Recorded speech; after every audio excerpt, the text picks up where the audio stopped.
Mukunda jewellers తెలంగాణలో మొట్టమొదటి factory outlet మన కొత్తపేటలో ఫిబ్రవరి 14న గొప్ప శుభారంభం. అందమైన ఈ శుభారంభంలో ఎన్నో విశేషాలు. ముకుందా జ్యువెలర్స్ కొత్తపేట. నమస్తే, వెల్కమ్ టు తెలుగు బావుటీ. ఇప్పుడు మనతో పాటు ఉన్నారు ఎల్బీ నగర్ బీఆర్ఎస్ నాయకురాలు రంగేశ్వరి గారు ఉన్నారు.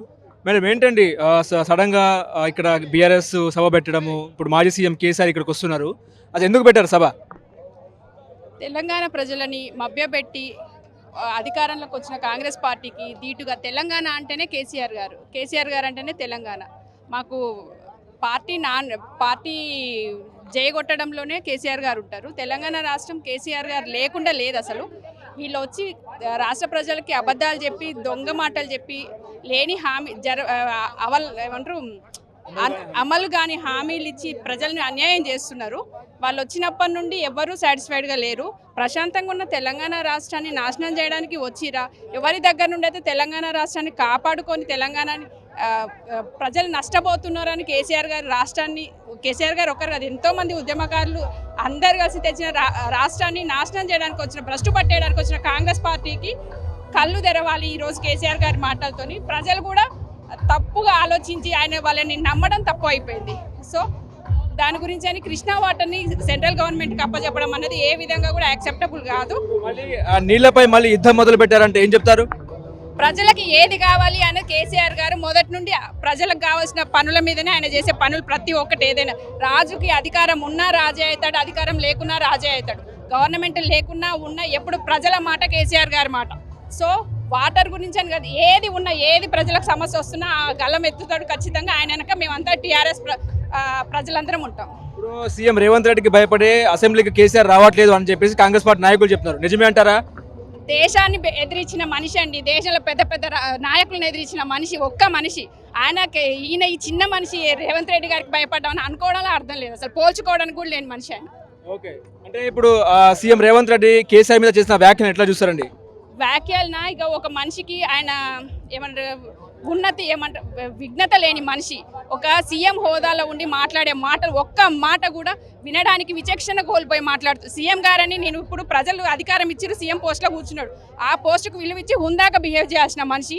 అది వదిలిపెట్టి ఎంతసేపు కేసీఆర్ గారిని ఏమందాం, కేటీఆర్ గారిని ఏమందాం, హరీష్ ఈ మొత్తం గవర్నమెంట్ని అబాస్ పాలు చేసే మాట్లాడడం తప్ప ఆయన మాటలు ఒక వర్తలేదు. జనాలు ఇప్పుడే సగం కళ్ళు తెరిచారు, ఇంకా ఒక 3 నెలలతో ఇంకా అది కూడా తెలిసిపోతుంది. మంత్రివర్గము ఎమ్మెల్యేలతో సీఎం రేవంత్ రెడ్డి మేడిగడ్డకి వెళ్ళిన పరిస్థితి, అంటే కేసీఆర్ సీఎంగా ఉన్నప్పుడు కాళేశ్వరంలో కరప్షన్ జరిగిందని చెప్పేసి వాళ్ళు ఆరోపణలు చేస్తున్నారు. నిజంగా జరిగిందని మీరు అనుకుంటున్నారా?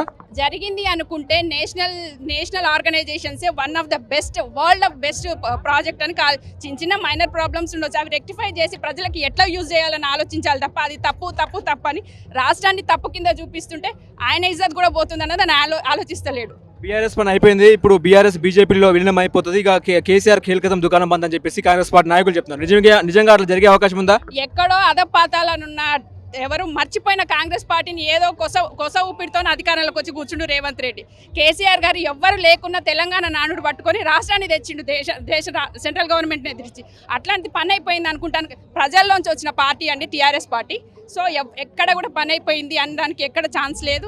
అనుకున్న వాళ్ళ బుద్ధి తక్కువ అనుకోవాలి, ఆలోచన అవగాహన లోపం అనుకోవాలి. ఎట్లా ఉంది రేవంత్ రెడ్డి పరిపాలన, ఎట్లా ఉంది తెలంగాణలో? మేము అంటే టీఆర్ఎస్ బీఆర్ఎస్ నాయకులుగా మేము చెప్పడం కాదు, ప్రజలలోకి వెళ్ళి అడగండి. ఒక్కరు కూడా అరే ఎందుకు వేసినా మేము కేసీఆర్ గారిని మిస్ చేసుకున్నామని బాధ తప్ప ఒక్కరు కూడా రేవంత్ రెడ్డి గారు మంచి చేస్తున్నాం ఒకరితో అనిపించినా మేము పదవులకు రాజీనామా చేస్తాం. అంటే వాళ్ళు ఇప్పుడు ఫ్రీ బస్ ఇస్తున్నారు, అదే విధంగా 500 గ్యాస్ సిలిండర్ అని చెప్తున్నారు. ఉద్యోగులకు మీరు ఇచ్చిన నియామకాల్లో మేము చేపట్టామని చెప్పేసి కేసీఆర్ రేవంత్ రెడ్డి చెప్తున్నారు. చాటల తౌడు పోసి కుక్కలకు కొట్లాడ పెట్టిండు ఆయన. ఏం చేసిండు చెప్పండి? తెలంగాణలో సామెత ఇది. ఫ్రీ బస్ అన్నారు, జనాలంతా కొట్టుకుంటున్నారు, తైతక్కలాట చూస్తున్నారు ప్రజలు. వాళ్ళలోంచే వస్తుంది, వాళ్ళని తరిమి కొట్టే రోజు దగ్గరలోనే ఉంది. అంటే కేసీఆర్ ఇవ్వని ఉద్యోగాలు మేము ఇచ్చామని చెప్తున్నారు. ఎవరు? కేసీఆర్ ఇవ్వని ఉద్యోగాలు మేము రేవంత్ రెడ్డి ఇస్తున్నారని చెప్తున్నారు. ఏవండి ఎక్కడ ఇచ్చిర్రు?